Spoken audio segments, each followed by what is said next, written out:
Pour déterminer la composition synthétimale massique de chaque élément dans le composé, il faut d'abord poser. Bienvenue dans cette nouvelle vidéo. Moi, c'est M. Ralbeti, professeur de sciences physiques. Et ici, sur cette chaîne, j'aide les élèves à mieux maîtriser les sciences physiques. Aujourd'hui, nous allons traiter un exercice sur l'importance de l'élément carbone. Classe de première D. D'abord, avant de commencer, je vais dire merci beaucoup à tous mes abonnés qui êtes appréciés. Et si vous qui regardez cette vidéo actuellement, vous n'êtes pas encore abonné, abonnez-vous, activez la cloche de notification pour ne rien rater de mes prochaines notifications. J'espère qu'à la fin de cette vidéo, vous n'en sortirez pas bredouille. Sans plus tarder, commençons. Ce petit exercice nous demande de donner la composition synthétimale massique d'un composé comme le butane, le toluène et le saccharose. D'abord, nous allons commencer avec le butane. D'abord, comme on ne connaît pas la masse molaire, il faut déterminer la masse molaire et ensuite déterminer le pourcentage de chaque élément dans le composé. Mais ici, nous allons commencer par la relation masse molaire du composé sur 100 est égale à la masse molaire totale du carbone sur le pourcentage de C est égal à la masse totale, la masse molaire totale de l'hydrogène sur le pourcentage de l'hydrogène. Voilà. Ensuite, nous allons déterminer la masse molaire du composé qui est 12 fois X, donc 12 fois 4, plus 10 fois Y, donc 1. Donc, ce qui nous fait masse molaire du composé est égale à 58 grammes par mol. Donc, après la détermination de la masse molaire, nous allons retourner dans la relation masse molaire sur 100, ainsi de suite. Donc, ici, nous avons masse molaire sur 100 est égale à 12x sur pourcentage de C. Donc, comme c'est le pourcentage de C nous voulons, nous allons tirer le pourcentage de C est égal à 12 fois 100 sur la masse molaire. Donc, 12x fois 100 sur la masse molaire. Nous avons 1200 fois 4 sur 58. Donc, après calcul, nous allons avoir pourcentage de C est égal à 82,8. Voilà. Maintenant, nous savons que dans un composé, la somme totale des pourcentages de chaque élément doit donner 100%. Donc, comme c'est ainsi, nous allons poser pourcentage du carbone plus pourcentage de H est égal à 100. Donc, nous allons tirer notre pourcentage de H.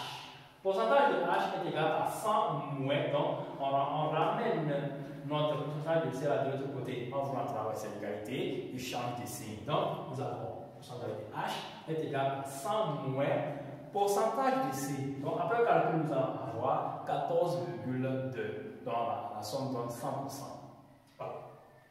Maintenant, pour le toluène. Pour le toluène, nous avons ce 7H8. Ce 7H8, nous allons obtenir la masse molaire. Donc, ça fait 12, qui est la masse molaire du carbone unitaire, fois le nombre total de carbone, donc 12 fois 7, plus 1, la masse molaire de l'hydrogène, fois le nombre total d'hydrogène, fois 8. Donc, nous allons avoir la masse molaire qui est égale à 92 grammes par mol. Donc, nous allons poser notre relation de la masse molaire sur 100 est égale à la masse molaire totale du carbone sur le pourcentage du carbone est égal à la masse molaire totale de l'hydrogène sur le pourcentage d'hydrogène. Donc, c'est le même principe. Nous allons tirer le pourcentage de C qui est égal à 1200 sur la masse molaire totale. Donc, nous allons avoir par calcul le pourcentage du carbone est égal à 91,3. Maintenant, nous allons déduire le pourcentage de l'hydrogène dans le toluène. Pour l'instant, pour le pourcentage de C, nous allons faire 100 moins pourcentage de C pour avoir le pourcentage de l'hydrogène. Donc, après calcul, nous aurons le pourcentage de H est égal à 8,7. Voilà. Maintenant, on prend le saccharose. Le saccharose, nous allons déterminer la masse molaire. Donc, masse molaire du carbone unitaire fois le nombre total de carbone plus 22, donc le nombre total d'hydrogène fois la masse molaire d'un seul hydrogène plus 11 qui est le nombre total d'oxygène fois la masse molaire d'un seul oxygène. Donc, après calcul, nous aurons 342 grammes par mol. Donc, la relation qui est toujours masse molaire sur 100 égale masse molaire du carbone total sur le pourcentage de C, ainsi de suite.